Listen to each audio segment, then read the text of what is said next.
Hello प्यारे बच्चों, मैं ज्योति शर्मा स्वागत करती हूँ आप सबका हमारे यूट्यूब चैनल टीचर्स अड्डा एमपी पर।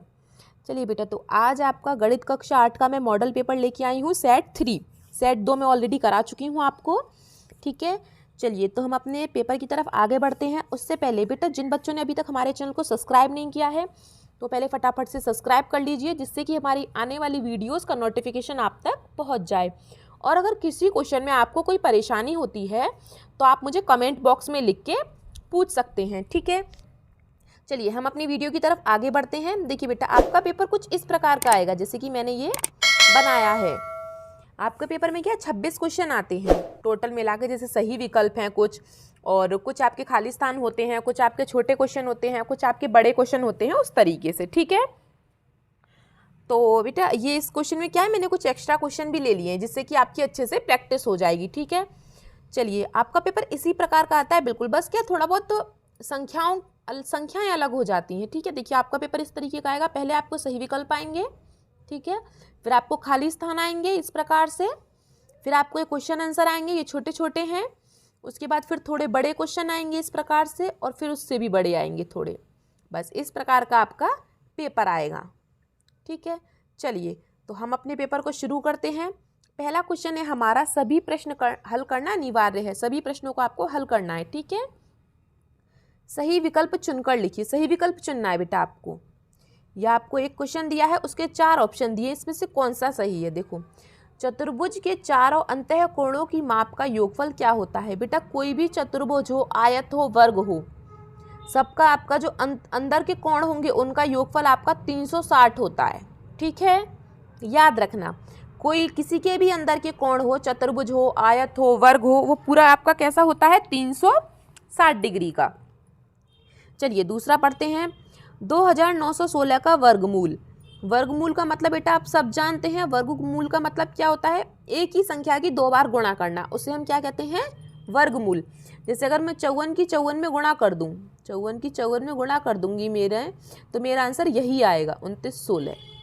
अगर 64 की 64 में करूंगी तो कुछ और आएगा, लेकिन ये नहीं आएगा। इसी प्रकार से जब एक जैसी संख्याओं की 2 बार गुणा करते हैं, जैसे 54 की मैं 54 में गुणा कर दूं तो इसका मतलब क्या होगा, 54 का स्क्वायर, मतलब 54 का वर्ग। तो इसका वर्गमूल बेटा क्या होगा, 2916, ठीक है। नहीं तो आप गुणा करके देख लेना, ठीक है, वही आएगा। तीसरा क्वेश्चन है आपका, त्रिविमीय आकृति का उदाहरण। त्रिविमीय का मतलब क्या होता है बेटा, जो आकृति आपको अलग सी दिखाई दे, जिसमें आपकी ऊंचाई, लंबाई और चौड़ाई तीनों चीज़ें होती हैं, वो आपकी क्या होती है, त्रिविमीय आकृति। आपकी त्रिविमीय आकृति में बेटा क्या होता है, लंबाई भी होती है, चौड़ाई भी होती है और ऊंचाई भी होती है। और जो आपकी द्विविमीय आकृति होती है उसमें आपकी सिर्फ लंबाई और चौड़ाई होती है। तो बेटा वृत्त है आपका, वृत्त देखो आपको नॉर्मल दिख रहा होगा, सिर्फ लंबाई चौड़ाई, कुछ ही नहीं है वैसे तो इसमें, ठीक है। त्रिभुज है आपका, त्रिभुज में सिर्फ लंबाई है और चौड़ाई दे रखी है ये इसकी इस तरीके से, ठीक है। ऐसे आपका चतुर्भुज है, चतुर्भुज में देखो ये लंबाई दे रखी है, चौड़ाई दे रखी है। लेकिन जो आपका घनाभ है, ये घनाभ, इसमें आपकी लंबाई चौड़ाई तीनों होती हैं और ऊंचाई भी होती है। घनाभ बेटा इस प्रकार का बनता है। घनाभ आप सबने देखा होगा, आप सब लूडो का गोटा खोलते हैं, कुछ इस प्रकार का होता है। लूडो खेलते हैं ना आप सब, उसका जो गोटा होता है जिससे आप खेलते हैं, वो कुछ आपका इस प्रकार का होता है, ठीक है। तो आपका इसका आंसर क्या होगा बेटा, घनाभ। फिर आगे का क्वेश्चन है, मूल बिंदु के निर्देशांक क्या है। मूल बिंदु के निर्देशांक बेटा आप सबको पता है 0 0 होते हैं, ठीक है। नेक्स्ट क्वेश्चन है आपका, संख्या 99 का बीजांक होगा। बीजांक मैं आपको पहले भी करा चुकी हूँ कई बार। बेटा बीजांक का मतलब क्या होता है, मतलब जितनी भी संख्याएं आपको दी हैं उनके बीच में घुस के ना जोड़ दो। जैसे कि 99 दिया है तो 99 के बीच में घुस जाओ, उसको जोड़ दो, तो 9 और 9 कितना हो गया, 18। अब फिर से ये 2 संख्याएं आ गई, इनको तब तक करते रहते हैं तब तक हमारी एक संख्या ना बन जाए। अब 18 को मैं फिर जोड़ देती हूँ, तो 8 और 1 9, अब एक संख्या बन गई, मतलब कि यही मेरा आंसर है 9, ठीक है। चलिए बेटा आगे चलते हैं। उससे पहले अगर किसी बच्चे को कोई भी परेशानी होती है अपनी क्लासेस में, या उनके छोटे भाई बहन 7th क्लास में हैं अभी फ़िलहाल, अब पेपर देने के बाद 8th में आ जाएंगे, तो ये मेरी मैथ की क्लासेस हैं। मैं पूरा सिलेबस कराती हूँ, आपके सारे क्वेश्चंस हैं उसमें, सारे सॉल्यूशंस हैं, और किसी क्वेश्चन में कोई भी प्रॉब्लम होती है तो आप मुझे कमेंट बॉक्स में लिख सकते हैं। ये मेरी क्लासेस शुरू हो चुकी हैं मैथ की 8th क्लास की, अभी काफ़ी दिन हो गए, 1 हफ्ता हो गया, उससे पहले से मैंने शुरू कर दी हैं। ठीक है। और किसी बच्चे को अगर पढ़ना है, अब वो 8th क्लास में आ गया है, तो अपनी क्लासेस यहाँ से वो ज्वाइन कर सकता है, ठीक है। हमारे चैनल पर मैं आपको पूरा मैथ पढ़ाऊँगी, पूरे सॉल्यूशंस कराती हूँ, सब कुछ समझाती हूँ, ठीक है। चलिए अपने क्वेश्चंस की तरफ दोबारा बढ़ते हैं। दूसरा आपका क्वेश्चन आता है रिक्त स्थानों की पूर्ति करो। आपके जिसमें 4 खाली स्थान आते हैं, जिसमें आपका पहला खाली स्थान पढ़ते हैं हम लोग। एक सिक्के को उछालने पर पट आने की प्रायिकता क्या है? आप सब जानते हैं बेटा प्रायिकता किस तरीके से निकाल देख लेते हैं। अंकित मूल्य ₹100 वाली वस्तु एक वस्तु ₹80 में बेची जाती है। देखो मानो मैंने एक किताब ली, उस पर बेटा अब मैंने दुकान पे गई, मैंने किताब ली, उस किताब पे रुपए लिखे हुए थे 100 रुपये, लेकिन दुकानदार ने वो किताब मुझे 80 रुपये में दी, तो बेटा मुझे कितने % की छूट मिल गई? 100 में से 80 जाएंगे तो 20 रुपये। मुझे कितने % का बट्टा मिल गया? बट्टा का मतलब होता है छूट, डिस्काउंट, ठीक है। तो मुझे बेटा 20 रुपये की छूट मिल गई, ठीक है। चलिए तीसरा क्वेश्चन करते हैं। आलेख विभिन्न श्रेणियों की तुलना करने के काम आता है। ऐसा कौन सा आलेख है बेटा जो तुलना करने के काम आता है? मैंने आपको पहले भी बताया, ये वाला क्वेश्चन काफ़ी बार आ गया है, काफ़ी इंपॉर्टेंट है। तो बेटा जो आपका दंड आलेख होता है, दंड आलेख, ठीक है, वो विभिन्न श्रेणियों की तुलना करने के काम आता है, ठीक है। चलिए अगला क्वेश्चन पढ़ते हैं।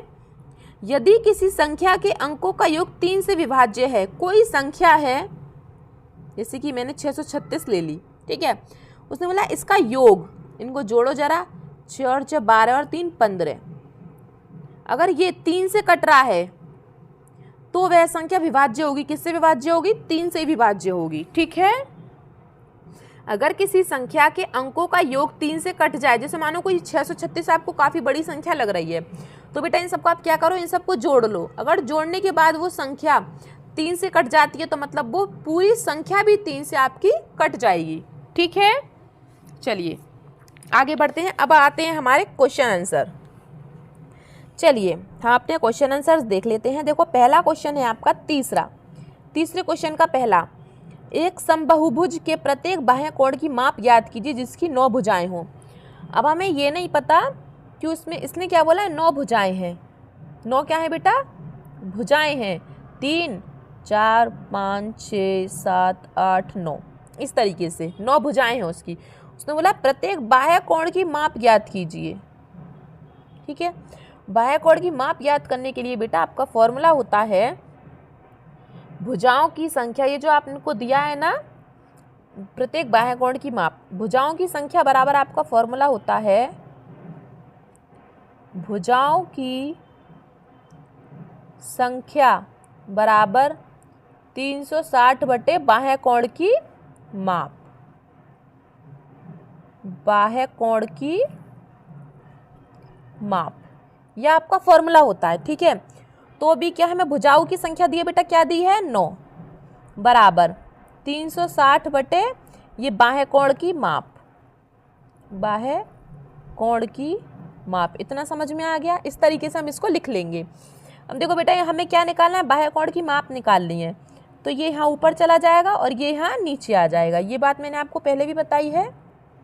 देखो हमारे पास क्या है, बाह्य कोण की माप बेटा हमें निकालनी है, तो 360 बटे कितनी भुजाएं हैं? 9। तो काट दो इसको, 9 से 9 चौक 36 40, मतलब कि प्रत्येक जो बाह्य कोण है उसकी माप बेटा कितनी आ जाएगी? 40 डिग्री, ठीक है। आगे समझ में? चलिए बाह्य कोण की माप निकलवाया आपसे, तो हमेशा आप 360 में भाग दे दो किसका? जितनी भी आपकी भुजाएं दी हैं, ठीक है। सिंपल सा क्वेश्चन है बिल्कुल। दूसरा देख लो। एक वर्गाकार क्षेत्र का क्षेत्रफल, एक वर्ग दिया है, उसका क्षेत्रफल दिया है बेटा आपको 230 वर्ग मीटर। इस वर्गाकार क्षेत्र की भुजा ज्ञात कीजिए। बेटा ये क्या है? आपका वर्गाकार है, मतलब वर्ग। आपको पता होना चाहिए कि वर्ग का क्षेत्रफल का फॉर्मूला क्या है। वर्ग का क्षेत्रफल आपका क्या होता है बेटा? भुजा का स्क्वायर, मतलब कि भुजा गुणा भुजा। तो क्षेत्रफल बेटा आपका कितना दिया है? 230 बराबर भुजा का वर्ग, ठीक है। अब इसमें क्या है कि अभी भुजा का वर्ग है, अब इस वर्ग से हम इस पे अंडर रूट लगा सकते हैं ऊपर, है ना।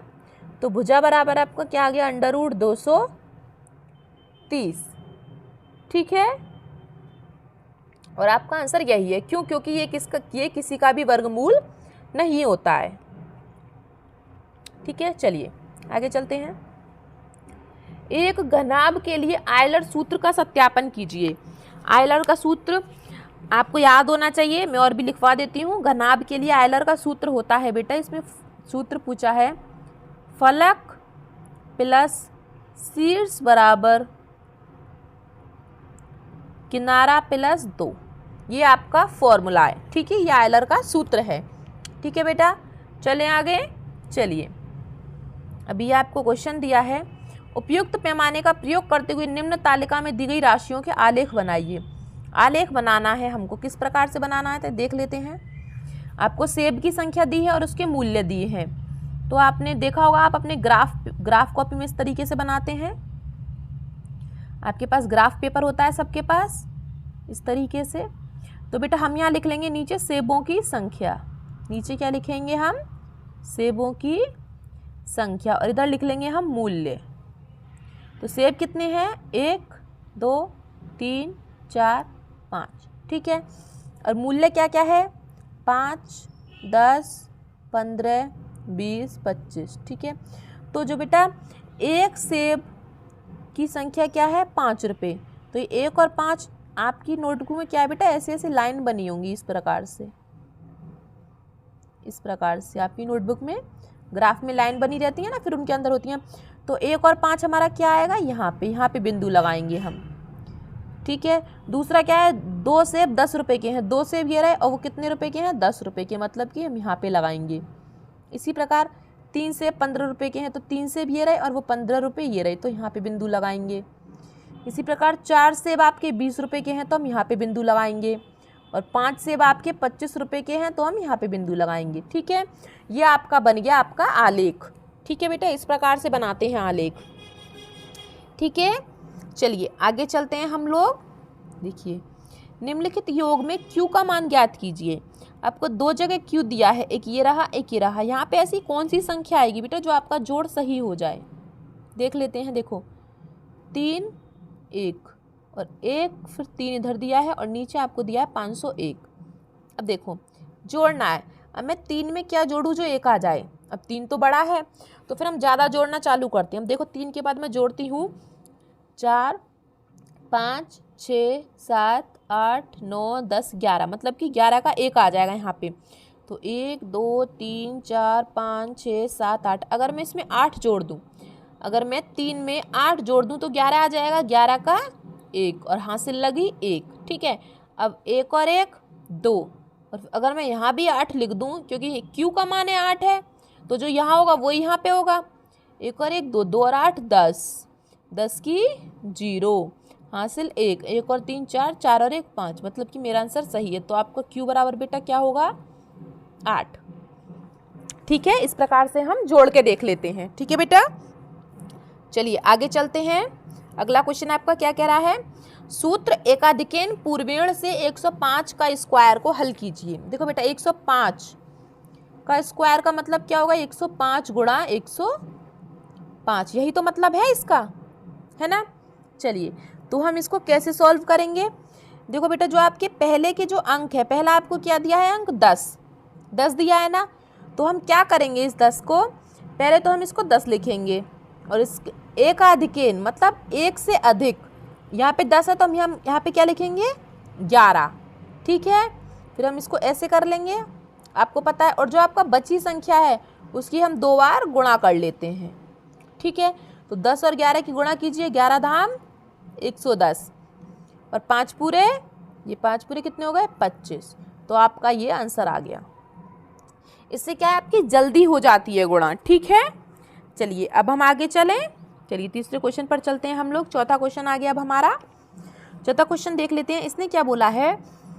अंतराल 30 से 35, 35 से 40 इत्यादि का प्रयोग करते हुए एक कक्षा के 20 विद्यार्थियों के भारों के निम्नलिखित आंकड़ों के लिए एक बारंबारता बंटन सारणी बनाइए। तो चलिए लिख लेते हैं। पहले हम क्या करते हैं, हम यहाँ पे लिख लेते हैं अंतराल, और यहाँ पे लिख लेते हैं बच्चों का भार। ठीक है, तो अंतराल हमको कहाँ से शुरू करने हैं? इसने 30 से बोला है। ठीक है, 30 से 35, फिर 35 से 40, 40 से 45 और 45 से 50 और 50 से 55 और 55 से 60। ठीक है, थोड़ी कम बन गई और ज़्यादा बनानी है। चलिए थोड़ा इसको और ऊपर कर लेती हूँ मैं, दोबारा बना लेते हैं। ठीक है, यहाँ पे हम क्या लिखेंगे, अंतराल। एक साइड हम लिखेंगे अंतराल, एक साइड हम क्या लिखेंगे, भार। ठीक है, चलिए तो पहले हम लिखेंगे 30 से 35, फिर 35 से 40, उसके बाद 40 से 45 और बेटा फिर लिखेंगे 45 से 50, फिर 50 से 55 और फिर 55 से 60 और फिर 60 से 65। इतना काफ़ी है और देख लेते हैं। अब देखो बेटा, इसमें ये बताना है आपको कि 30 से 35 के बीच में कितनी संख्याएं आई हैं यहाँ पे। तो 30 से 35 के बीच में बेटा देखो हमारी कौन कौन सी संख्या आई हैं, 1 और 2 और 1 3, मतलब कि हमारी 3 संख्याएं आई हैं। ठीक है, अब 35 से 40 के बीच में कितनी संख्याएं आई हैं, देख लो। 40 1 2 और 3 और 40 3 4 और 1 5, 5 संख्याएं आई हैं। अब 40 से 45 के बीच में कितनी संख्याएं आई हैं वो देख लेते हैं। 40 से 45 के बीच में हमारी संख्याएं आई हैं, एक ये रही 1 और 2 और 1 3, 3 संख्याएं आई हैं। ठीक है बेटा, फिर 45 से 50 के बीच में देख लेते हैं। 45 से 50 के बीच में आपकी आई हैं संख्याएं, देखो 1 और 2 और 3 और 4 और आपकी 1 5। ठीक है, 5 संख्याएं आई हैं। ठीक है, फिर आपकी 50 से 55 के बीच में कौन कौन सी संख्याएं आई हैं। 50 से 55 के बीच में एक ये 53 और एक ये 55, 2 संख्याएं आई हैं। ठीक है, फिर 55 से 60 के बीच में तो आपकी सिर्फ 60 आई है इसमें। और 60 से 65 के बीच में बेटा आपकी क्या संख्याएं आई हैं, 60 से 65 के बीच में आपकी संख्याएं आई हैं 65। कहाँ पे है आपकी संख्या, 60 से 65 के बीच में 40 हो गया, 38 33 48 60 53 31 46 34 34 49 41 55 49, ये रही 65, एक आई है। ठीक है, एक संख्या आई है और इसमें भी मैंने 60 ही लिख दिया, 60 नहीं लिखना है बेटा, 1 लिखना है। ठीक है, चलिए एक संख्या आई है आपकी।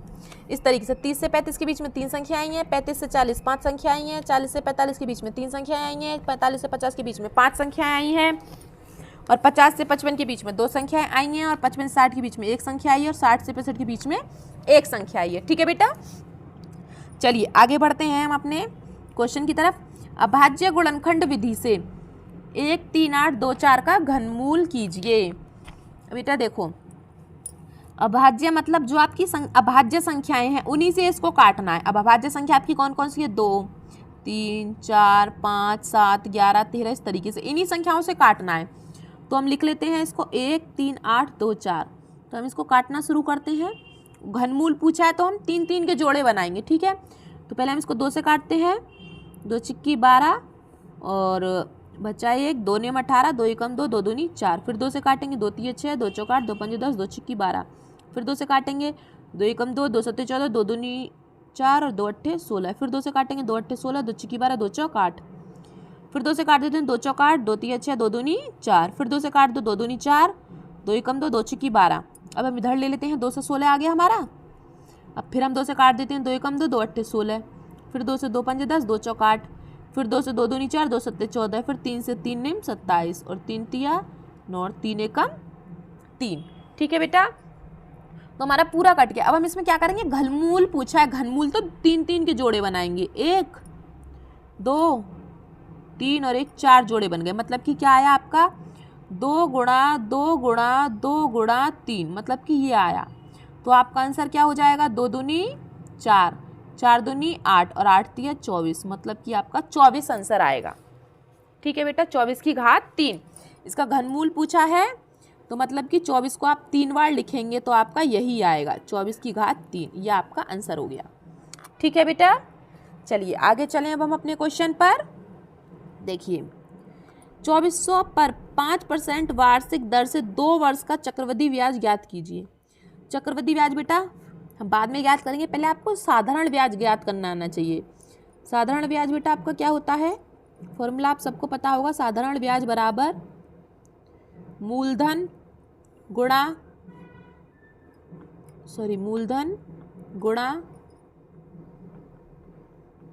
मिटा देती हूँ मैं इसको, मैंने गलत कर दिया। मूलधन गुणा और आपकी दर गुणा और आपका समय बटे आपका 100 होता है। इस तरीके से होता है ना, ठीक है।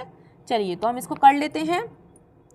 तो पहले हम साधारण ब्याज निकाल लेते हैं बेटा। तो हमारा मूलधन क्या है 2400 रुपये, ठीक है, गुणा 5% वार्षिक ब्याज की दर पे। पहले हम 1 साल का निकालेंगे क्योंकि चक्रवृद्धि ब्याज पूछा है, हम अलग अलग निकालेंगे। पहले हमने 1 साल का निकाला, तो 1 साल का बेटा क्या आया, दोनों जीरो से दोनों जीरो कटेंगे, 24 पंजे 120, ये 1 साल का है। तो दूसरी साल का भी यही आएगा, है ना। लेकिन दूसरी साल में बेटा क्या होता है, जो आपका 120 आया है ना, इसका भी आप वो ब्याज लगा के देता है। तो पहली साल का 120 ये रहा और दूसरी साल का 120, पहली साल का ये रहा, दूसरी साल का ये रहा। लेकिन जो 120 आया है ना, इसका भी ये ब्याज मांगता है। तो हम 120 का भी ब्याज निकाल लेते हैं। 120 गुणा 5 गुणा 1/100, ये जीरो से जीरो कट गई, 12 पंजे 60, 60/10, फिर जीरो से जीरो कट गई तो कितना आया 6। तो अब इसमें 6 रुपये और जोड़ दो, तो 6, 2 और 2 4 और 1 और 1 2, तो टोटल मिला के ब्याज बेटा आपका कितना हो गया 246, ठीक है। जब भी चक्रवृद्धि ब्याज पूछता है तो आप साधारण ब्याज को अलग अलग निकालो, ठीक है बेटा, तो आपका आसान हो जाता है, ठीक है। फॉर्मूला आप सबको याद होगा। चलिए आगे चलते हैं 5वें क्वेश्चन पर। 2 संख्याओं का योग 95 है। यदि एक संख्या दूसरी संख्या से 15 अधिक है तो दोनों संख्याएं ज्ञात कीजिए। देखो बेटा, मैंने पहली संख्या क्या मान ली x, और दूसरी संख्या मैंने क्या मान ली x + 15। क्यों? क्योंकि उसने क्या कहा है कि पहली संख्या अगर x है तो दूसरी संख्या उससे 15 अधिक है, तो मैंने x + 15 कर दिया, ठीक है। अब उसने बोला दोनों संख्याओं का योग 95 है, मतलब एक तो पहली संख्या योग गई x प्लस और x + 15 दूसरी संख्या हो गई। दोनों संख्याओं का योग, दोनों संख्याओं को जोड़ के 95 आ रहा है, ठीक है।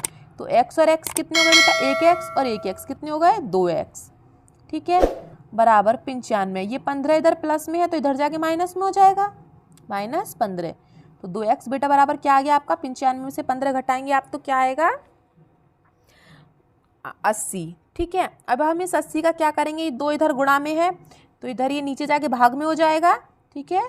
तो x बराबर 80/2, 2 का भाग कर दो आप इसमें, 80 में 40 बार जाएगा, तो x बराबर बेटा आपका क्या आ गया 40। तो हमने जो 2 संख्या मानी थी, पहली थी x मतलब कि 40 पहली संख्या, और दूसरी संख्या क्या थी x + 15 मतलब 40 + 15, तो क्या आ गया इसका आंसर 55। पहली संख्या 40 और दूसरी संख्या 55, यही आपका आंसर है, ठीक है। चलिए अगले क्वेश्चन पर चलते हैं हम लोग। बेटा अब ये क्वेश्चन अथवा में आ गए, ये 5वां है, या तो इसमें से ये करना है या इसमें से ये करना है, लेकिन मैं तो दोनों ही कराऊंगी, ठीक है। अर्जुन की आयु प्रिया की आयु की दुगनी है, मतलब अगर मैं मान लेती हूँ, अगर ये प्रिया है, अगर मैंने प्रिया की आयु x मान ली तो अर्जुन की आयु बेटा दुगनी है, मतलब कि अर्जुन की आयु कितनी हो जाएगी 2 गुनी, मतलब कि 2x। अगर मैं प्रिया की आयु x मान लूँ तो अर्जुन की आयु 2x अपने आप हो गई। अब इसने बोला 5 वर्ष पहले, 5 वर्ष पहले। अब हम क्या करते हैं 5 वर्ष पहले, मतलब जैसे मान लो मेरी आयु भी 25 साल है, ठीक है। अगर मैं अपनी 5 वर्ष पहले की आयु बोलूँ तो मैं अपनी आयु में से 5 वर्ष घटा दूँ, 25 में से 5 घटा दूँ, मतलब 5 साल पहले मैं 20 साल की थी। इसी प्रकार से प्रिया की आयु 5 साल पहले बेटा क्या होगी x - 5, और अर्जुन की आयु 5 वर्ष पहले क्या होगी 2x - 5, ठीक है। चलिए अब हम लोग क्या करेंगे कि इन दोनों को हम बराबर रख लेंगे, लेकिन बराबर कब रखेंगे, जब ये बराबर हो, लेकिन ये अर्जुन तो बड़ा है। तो क्वेश्चन में क्या कहा है, प्रिया की आयु की दुगनी थी, जो अर्जुन की आयु है वो प्रिया की आयु की 3 गुनी थी, मतलब कि जो अर्जुन है वो प्रिया से 3 गुना बड़ा था 5 साल पहले। तो अगर मैं इसमें 3 की गुणा कर दूं तो ये भी बराबर हो जाएंगे दोनों, है ना। अगर मैं प्रिया की आयु में 3 की गुणा कर दूं तो दोनों फिर बराबर हो जाएंगे, है ना। तो हम इन दोनों को बराबर रख लेते हैं, 2x - 5 बराबर x - 5 गुणा 3, ठीक है। अब हम इसके अंदर गुणा कर लेते हैं, 2x - 5 बराबर 3 की हम अंदर गुणा करेंगे 3x - 3 पंजे 15। ठीक है, पहले संख्या एक तरफ ले लेते हैं और ये वाली संख्या अलग अलग ले लेते हैं। ठीक है, देखो -5 और ये इधर आके प्लस का 15 हो जाएगा। क्यों? क्योंकि इधर ये माइनस का है और इधर 3x है और इधर आके 2x माइनस का हो जाएगा। ठीक है, चलिए अपन 3x में से 2x गए बेटा कितने बचेंगे? 1x। ठीक है, और 15 में से 5 जाएंगे तो आपका क्या बचेगा? 10। 10 क्यों बचेगा? क्योंकि माइनस प्लस माइनस होता है, तो 15 में से 5 गए 10, तो x बराबर बेटा आपका क्या आ गया? 10। मतलब कि प्रिया की आयु कितनी है? x बराबर 10। और अर्जुन की आयु कितनी है? 10 गुणा 2। अर्जुन की आयु कितनी है? 10 गुणा 2 मतलब 20। ठीक है बेटा, अर्जुन की आयु दुगनी थी तो हमने 2 की गुणा कर दी। ठीक है, चलिए अगले क्वेश्चन पर चलते हैं हम लोग अपने छठे क्वेश्चन पर। देखो, एक चतुर्भुज PQRS की रचना कीजिए। मतलब हमें एक चतुर्भुज बनाना है इस प्रकार से। इसने बोला पहले PQ बराबर 4, मैंने PQ ले लिया, ये मेरी 4 हो गई। फिर बोला है QR बराबर 5, मैंने Q से प्रकाल में अपनी दूरी भरी 5 सेंटीमीटर 5, और यहाँ पे एक चाप लगा दिया। ठीक है, फिर बोला RS बराबर 5। अब ना तो मुझे R पता है, R मेरा यहाँ है और S मेरा यहाँ है, पता ही नहीं है लेकिन मुझे तो। फिर हम चलते हैं PS पर। PS इसने कितना दिया है? हमें P पता है 5.5, तो हमने 5.5 की दूरी भरी और यहाँ चाप लगा दिया, ये 5.5 और ये थी मेरी 5। ठीक है, फिर इसने बोला कि PR 7 है, P ये है आपका और R यहाँ पे है, तो R इसको यहाँ पे काट देगा, तो ये हो गई आपकी 7 और ये थी आपकी 5। और फिर हम इसको भी चाप लगा देते हैं दोबारा QR। ठीक है, चलिए इसको हम यहाँ से लगा देते हैं इस पे चाप, तो ये आपका पूरा क्वेश्चन आपका बन जाएगा। RS बराबर 5, मैंने R से S पे चाप लगा दिया। ठीक है, और दोबारा बता देती हूँ। देखो, मैंने पहले PQ एक लाइन खींच ली 4। ठीक है, फिर Q और R, QR से मैंने 5 सेंटीमीटर यहाँ पे चाप लगाया Q से R पर। ठीक है, 5 का। फिर इस मैंने चाप लगाया PS, क्योंकि जो पता है उसी से लगाना है, P और S। P ये है आपका और इधर आपका S है, यहाँ लगाया मैंने 5.5 का चाप, 5.5 का यहाँ पे। ठीक है, फिर PR मतलब 7, P ये रहा और R इधर रहा, तो मैंने यहाँ पे लगा दिया 7 का और मैंने लाइन खींच दी, क्योंकि काट दिया एक दूसरे को तो पता चल गया। अब R हमें पता चल गया।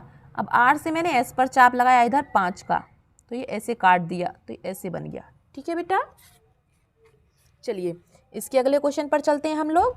4.5 सेंटीमीटर वाले वर्ग की रचना कीजिए। बेटा, वर्ग की चारों भुजाएं बराबर होती हैं, चारों का 5.5 4.5 खींच दीजिए, बस आपका आंसर खत्म। ठीक है, चलिए अगला क्वेश्चन चलते हैं हम लोग 7वां। एक समलंब चतुर्भुज का क्षेत्रफल ज्ञात कीजिए। समलंब चतुर्भुज का क्षेत्रफल बेटा याद होना चाहिए आपको फॉर्मूला। समलंब चतुर्भुज का क्षेत्रफल का फॉर्मूला क्या होता है? क्षेत्रफल बराबर होता है आपका 1/2 और भुजाओं का योग, मतलब दोनों भुजाओं को जोड़ दो, भुजाओं का योग और गुणा में आपकी ऊंचाई h, हाइट, यही आपकी दूरी। ठीक है, तो बेटा आपका आंसर क्या आएगा? 1/2 गुणा भुजाओं का योग, भुजा क्या क्या है? 10 और 5, 10 और 5 कितने हो गए? 15, और गुणा आपका 6, आपकी क्या दे रखी है बेटा? लंबत दूरी 6। मैं 2 से इसको काट दूं, 2 तिया 6, आपका आंसर क्या आ गया? 15 तिया 45 सेंटीमीटर आपका आंसर आ गया, वर्ग सेंटीमीटर। ठीक है, ये आपका आंसर हो गया क्षेत्रफल का। बस फॉर्मूला याद रखना है, क्षेत्रफल का फॉर्मूला याद रखो क्या है। ठीक है, ऐसे ही आपका देखो ये वाला क्वेश्चन है। एक दूध का टैंक बेलन के आकार का है। एक टैंक है दूध का, वो किस प्रकार का है? बेलन के आकार का, इस तरीके से। उसने क्या त्रिज्या दी है आपको? R बराबर क्या दिया? 2 मीटर, और लंबाई क्या दी है बेटा? L मतलब कि h, इसकी ऊंचाई दे दी है इसने 7 मीटर, क्योंकि ये इस तरीके से होता है बेलन। ठीक है, तो इसने इसको L मान के दे दिया है, ये L लंबाई ये दे दिया है, तो ये बेलन की तो ऊंचाई हुई है, इस प्रकार से बेलन खड़ा होता है ना। तो इसने पूछा है टैंक में भरे जा सकने वाले दूध की मात्रा ज्ञात करनी है। बेटा दूध की मात्रा ज्ञात करनी है तो आप क्या निकालोगे? इसका बेलन का आयतन निकालोगे, बेलन का। तो बेलन के आयतन का फॉर्मूला क्या होता है? πr² h, है ना। तो ये बताओ बेटा, पाई क्या है मेरा? 22/7 गुणा r क्या है मेरा? 2, तो r का स्क्वायर है, मतलब कि 2 गुणा 2, और h क्या है मेरा? 7। 7 से 7 कट गया, क्या आया? 22 गुणा 2 गुणा 2, 22 दूनी 44, 44 दूनी 88, गुणा करके आया आपका 88 मीटर की घात 3। लेकिन इसने पूछा इसे लीटर में। अब बेटा आप याद रखना, 1 मीटर की घात 3 बराबर क्या होता है? 1000 लीटर, मतलब कि 1000 की गुणा करनी है, तो 88 में 1000 की गुणा कर दो तो क्या आएगा 88, 3 जीरो और लगा दो, 88,000 लीटर। ठीक है, चलिए आगे चलते हैं अपने हम 8वें क्वेश्चन पर, उसको हम सॉल्व कर लेते हैं। देखो कैसे सॉल्व करना है। इसने क्या दिया है आपको, माइनस में दी है सारी संख्या, सरल कीजिए और उत्तर को धनात्मक घातांक के रूप में, मतलब धनात्मक लेके आना है। तो धनात्मक मतलब प्लस में लेके आना है। ठीक है, तो आप इसको प्लस में कैसे लेके आएंगे देख लीजिए। 3 की घात -7 है। ठीक है, चलिए तो मैं इसको क्या कर लेती हूँ, इसको मैं बटे में कर लूँगी। जैसे 3 है, अगर मैं इसको 1/3 कर लूँगी ना तो ये प्लस में हो जाएगा, अगर ये नीचे चला जाएगा ना तो ये प्लस में हो जाएगा। तो 1/3 की घात 7, 1/3 की घात 7।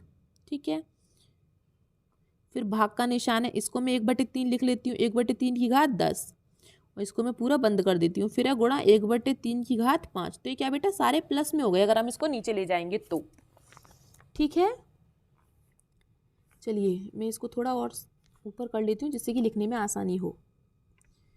1/3 की घात 7 भाग 1/3 की घात 10। ठीक है, फिर गुणा में 1/3 की घात 5। ठीक है, इतना समझ में आया। उसके बाद तो बेटा बीच में भाग में इसको हमें गुणा में बदलना है। गुणा में कैसे बदलेंगे, जो उसकी आगे वाली संख्या होती है ना उसको उल्टा कर देते हैं। मतलब कि ये 1/3 है, अगर मैं इसको 3/1 कर दूं तो ये गुणा में बदल जाएगा। जैसे कि 1/3 की घात 7 गुणा 3/1 की घात 10, ये मैंने उल्टा कर दिया है ना। और नीचे एक का वैसे कोई मतलब नहीं होता, गुणा 1/3 की घात 5। और एक बात आप सबको पता होगी कि गुणा में घात जो होती है वो जुड़ जाती है अगर नीचे संख्या सेम हो। जैसे कि ये भी 1/3 है और ये भी 1/3 है और दोनों गुणा में है, तो इनकी बेटे जो घात है ना ये 7 और 5 ये जुड़ जाएंगी आपस में।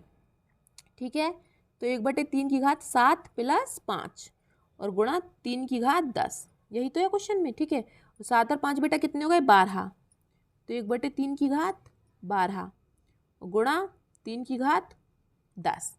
अगर बेटा मैं इसको दोबारा भाग में कर लूँ तो कोई परेशानी है, क्योंकि भाग में जो घात होती है ना वो घट जाती है।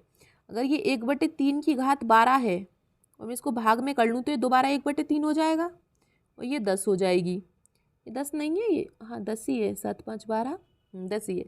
अब देखो ये 12 है और ये 10 है, अब ये दोनों सेम है, भाग में घात क्या होएगा बेटा घट जाएगी। यहाँ गुणा में जैसे मैंने जोड़ा था ना इन दोनों को, ऐसी भाग में ये दोनों घट जाएंगी। तो 1/3 की घात बेटा कितनी हो जाएगी 12 - 2, 12 में से 10 जाएंगे तो बेटा कितने बचेंगे 2, और ये आपका आंसर है। भाग में जो घात होती है ना बेटा वो घट जाती है। ठीक है, आप इसको ऐसे भी लिख सकते हैं और 1/9 भी कर सकते हैं। ठीक है, खोल के करना चाहें तो। चलिए आगे चलते हैं। इसमें अथवा में m का मान ज्ञात करना है हम लोगों को। देखो m का मान क्या है, अभी मैंने बताया था जो गुणा में घात जो होती है बेटा जुड़ जाती है, तो दोनों सेम है नीचे तो इनकी घातें जोड़ लो। m + 1 तो ये इसके पास है और प्लस मैंने ये वाला 5 और कर दिया। ठीक है, जुड़ गई। अब -3 की घात 7, तो बेटा -3 की घात कितनी आ गई 1 और 5 6, तो m + 6 बराबर -3 की घात 7। अभी नीचे 3 से 3 कट जाएगा बराबर में है, तो अब ऊपर क्या बचा m + 6 बराबर 7। अभी बेटा प्लस का 6 है, इधर जाके माइनस का हो जाएगा, तो m बराबर 7 - 6, तो m बराबर 1। ये आपका आंसर आ गया।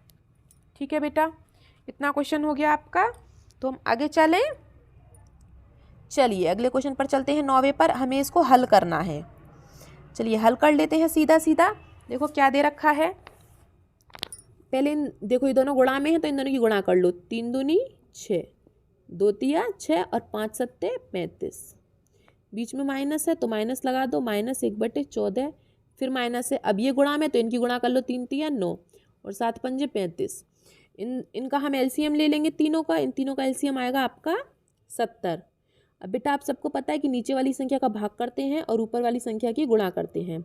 तो 35 का भाग करो 70 में, 35 दूनी 70, क्या है आपका 2। 2 की गुणा कर दो 6 में, 2 छिक्की 12।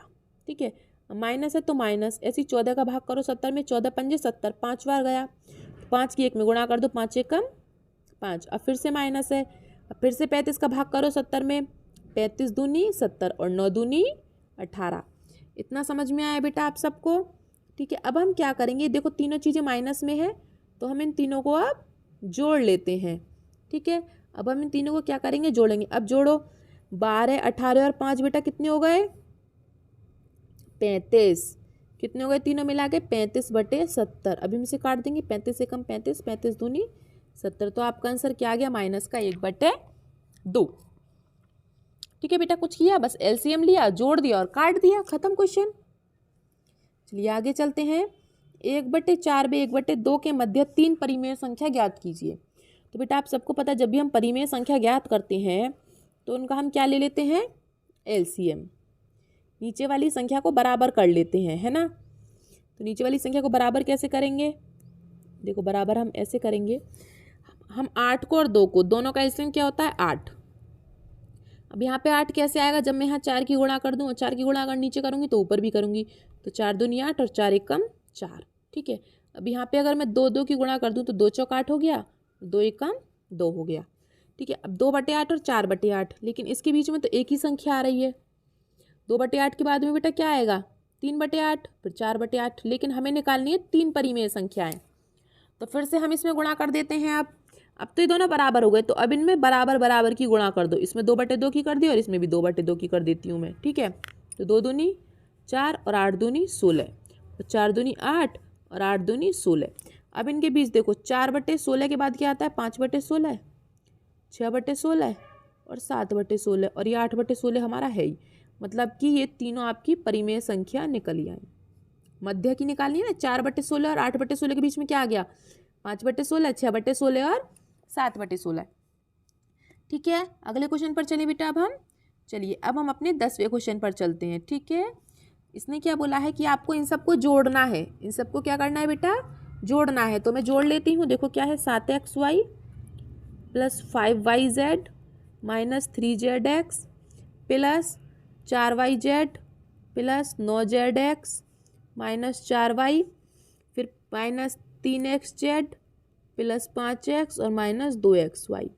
तो बेटा हम इनको एक साथ जोड़ लेते हैं, पहले x वाले फिर y वाले, इस तरीके से। ठीक है, तो देखो x वाला इसमें कुछ भी नहीं है, तो मैं 5x को अलग लिख देती हूँ, ये लिख दिया।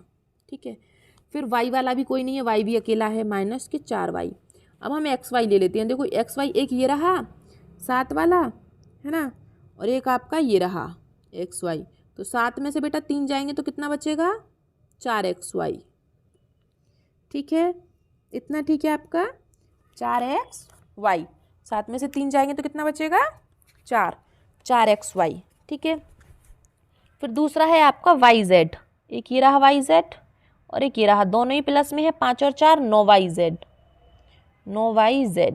ठीक है, फिर तीसरा आता है आपका zx। तीसरा आता है आपका zx। एक सेकेंड, हमने गलती कर दी क्वेश्चन में, क्वेश्चन गलत उतार दिया हमने, दोबारा कर लेते हैं। हमने यहाँ गलती कर दी, चलो दोबारा ही उतार लेती हूँ, क्वेश्चन गलत उतार दिया मैंने, यहाँ पे गलती कर दी, यहाँ पे xz। चलिए दोबारा उतार लेते हैं, 7xy + 5yz - 3zx, फिर प्लस हो गया 4yz + 9zx - 4y + 3xz है ये। ठीक है, + 5x और -2xy। ठीक है बेटा, चलिए दोबारा कर लेते हैं। अभी क्या है, हम पहले x वाला ले लेते हैं, x खाली 5x हो गया, फिर y ले लेते हैं -4y। अब xy ले लेते हैं, एक xy ये रहा, एक ही रहा। ठीक है, तो 7 में से 2 जाएंगे तो बेटा कितने xy बचेंगे, 7 में से 2 गए तो 5। ठीक है, 5xy। दूसरा है आपका, अब हम ले लेते हैं yz। ठीक है, y और z, एक yz तो बेटा आपका ये रहा, ठीक है, और एक yz आपका ये रहा, दोनों प्लस में है, ये 5 है और ये 4 है, 5 और 4 9yz। ठीक है, अब तीसरा आपका, एक ये zx, एक ये zx, एक ये zx। ठीक है, तो ये बेटा ये आपके क्या है, ये माइनस में है बेटा, यहाँ पे इसको माइनस कर लेते हैं। ठीक है, चलिए, तो ये दोनों माइनस में है, तो 3 और 3 कितने हो गए बेटा, 6zx। ये xz हो या zx हो बेटा एक ही बात होती है, 3 और 3 6। ठीक है, 6 में से 9 गए तो कितना बचेगा, 3। पहले 3 और 3 जोड़ लिए बेटा, कितने हो गए, 6, और फिर 6 में से 9 में से 6 घटा दिए तो कितने हो गए, 3। ये आपका आंसर आ गया। मतलब कहने का ये है कि जो एक से चर वाले हों, चर अचर, उनको एक साथ लेना है। ठीक है, चलिए आगे चलते हैं, इसको हमें सरल करना है। कैसे सरल करना है बेटा, देखो ये आपने देखा होगा a माइनस बी का फॉर्मूला क्या होता है, a plus b a square plus b square plus 2ab, इस तरीके से। तो हम इसे क्या करेंगे 7m का स्क्वायर, है ना।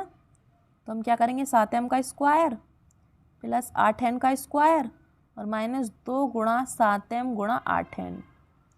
फिर ये बीच में प्लस है तो प्लस आ गया, ऐसे ही इसको करेंगे 7m का स्क्वायर प्लस 8n का स्क्वायर, है ना, और प्लस 2 गुणा 7m गुणा 8n। ठीक है, इसको सॉल्व कर लेते हैं। 7 और 7, 7 सत्ते 49 m square plus 8 8 64 n square minus 2 सत्ते 14 14 अट्ठे 112 mn। ठीक है, प्लस 7 का स्क्वायर मतलब 7 सत्ते 49 m स्क्वायर प्लस 8 का स्क्वायर मतलब 64 n स्क्वायर, ऐसे इनको कर लेंगे 2 सत्ते 14 14 अट्ठे 112 mn।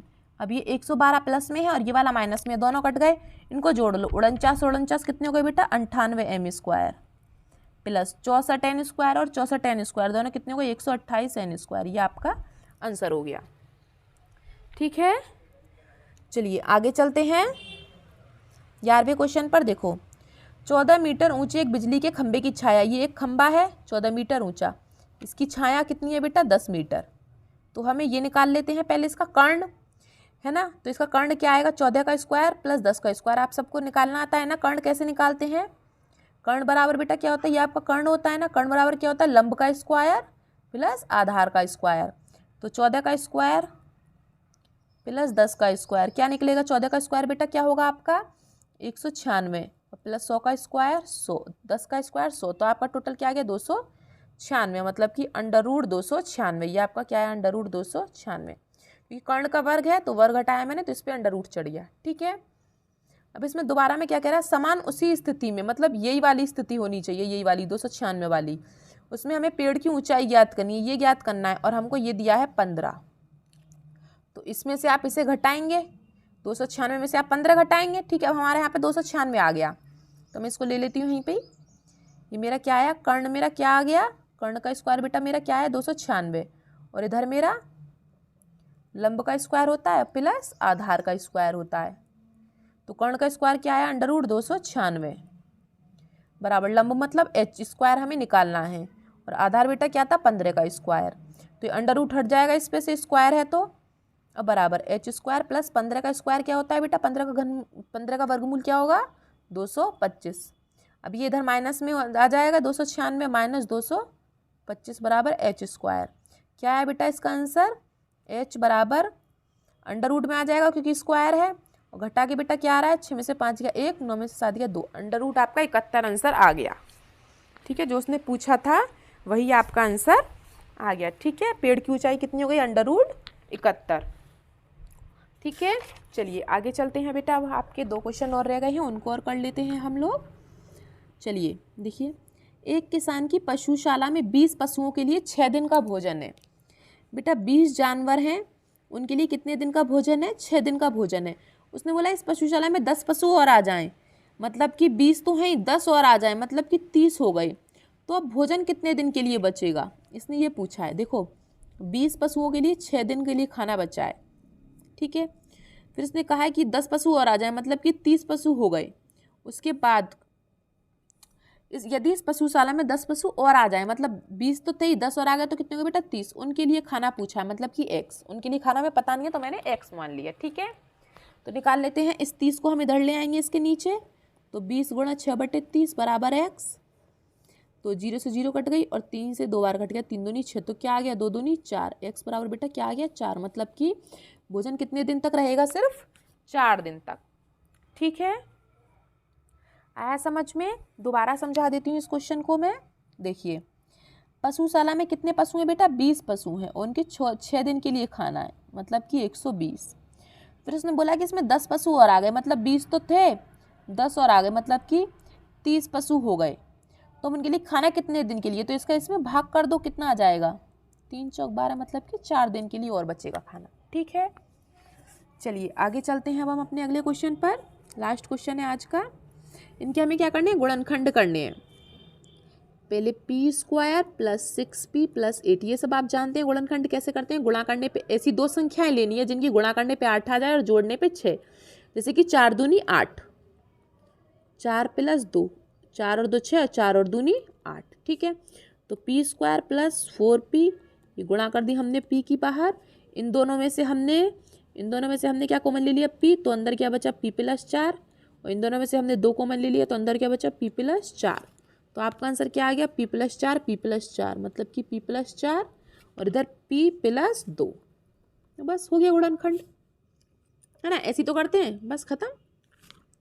चलिए ये वाला और देख लेते हैं। ये बेटा 4p स्क्वायर है, तो मैं इसको 4 को ऐसे 2 लिख सकती हूँ, माइनस, और 9 को मैं 3 लिख सकती हूँ, 3q स्क्वायर, है ना। तो ये आपका फॉर्मूला बन गया a square minus b square. और a square minus b square का फॉर्मूला आप सब जानते हैं क्या होता है, a plus b a minus b. तो आप यहाँ पे क्या हो गया, 2p प्लस 3q और 2p माइनस 3q, एक बार प्लस में एक बार माइनस में। ठीक है।